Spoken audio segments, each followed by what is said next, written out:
I'm just conscious of this thing in my corner of my eye, the discipline model. Tell us a little bit about that.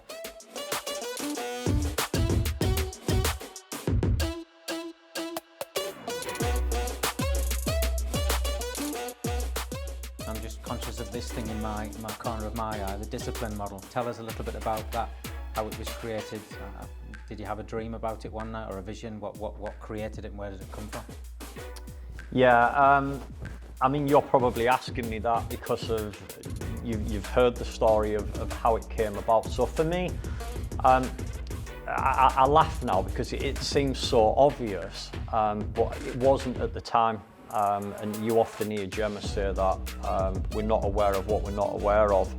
And it's so true. Like I remember reading my first personal growth book and looking at these practical sort of approach to life of how to ask questions, and you're no worse off if you ask for something and somebody says no, because I used to always be scared to ask for things. I was taught by my dad, by my grandma, if you go in here, don't dare ask for anything, it's not the right thing to do. And the negative of that was I always struggled to ask for things even if I wanted them. And I remember reading these practical skills in this book and thinking, hey, that's me, I could use that, and really helping me. Then I read a second book, and what I learned was a lot of that was in that book as well. A lot of them practical sort of approaches to life. And I was surprised by that. I was kind of like, hey, that other person's saying that as well, and they're saying that, and they're saying that.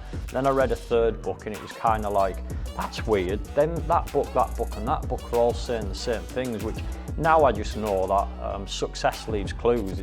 There's patterns that if you follow particular ways, we get success. So for me, I started to analyse what was I doing that was working.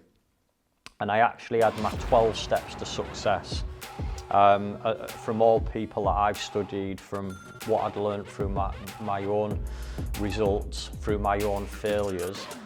And then I started sort of thinking, what fits with me, like my personality, what I've learned.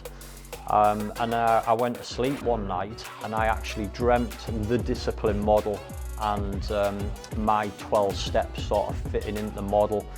And I woke up in the middle of the night, turned the light on. Gemma was like, oh my God, what are you doing? I was like, I've had this dream. It's like the steps, it goes into a discipline model. And she was like, what are you talking about? And I was like scribbling it down, and I could remember probably 70% of the dream. And then with a little bit of work, I managed to fit it all in. So each of them letters represents what I believe are the 10 steps to succeeding in life. And if you follow those, it doesn't matter what area it is, property, business, relationships, hobbies, sport, you'll succeed if you're following those 10 universal laws, as I call them. Excellent. Is any one more important than the other, or are they equally? Or? No, they're all very much as important as each other, because it's like having the digits to a code. So if it's a lock with four digits, if you've only got 3 of them, you don't crack the code, you can't unlock the lock.